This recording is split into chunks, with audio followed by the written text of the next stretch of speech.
A stern message, far more effective than colorful words, was sent to the Hermit Kingdom. U.S. bombers and fighters flew near North Korea's eastern coast over the weekend, going farther north than ever before in this century. The flights were reportedly conducted in close coordination with Seoul.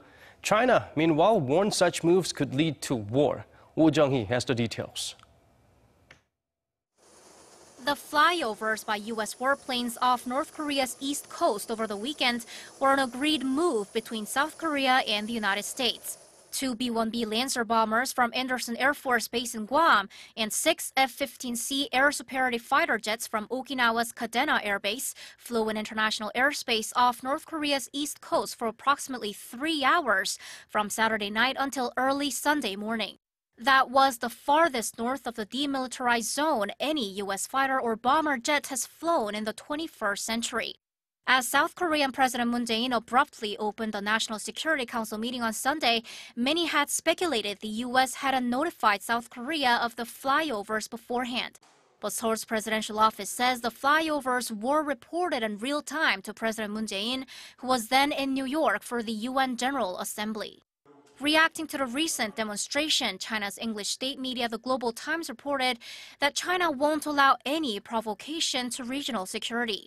The agency reported that the possibility of Washington taking extreme measures against Pyongyang is rising and that China has to be ready for a possible war. Tensions are rising on the Korean Peninsula with recent flyovers as well as an exchange of tough rhetoric between the leaders of the U.S. and North Korea. But experts here believe this may not be all. We have to focus on the fact that the format of the United States armed protest has completely changed. Bombers flew towards the north, and jets for assistance like rescue planes also joined the flyovers.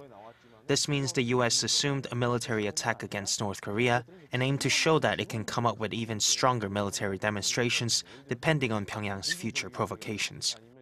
Speculation is rising in regards to what the U.S. will show next, especially with the South Korea-U.S. joint exercise coming up next month.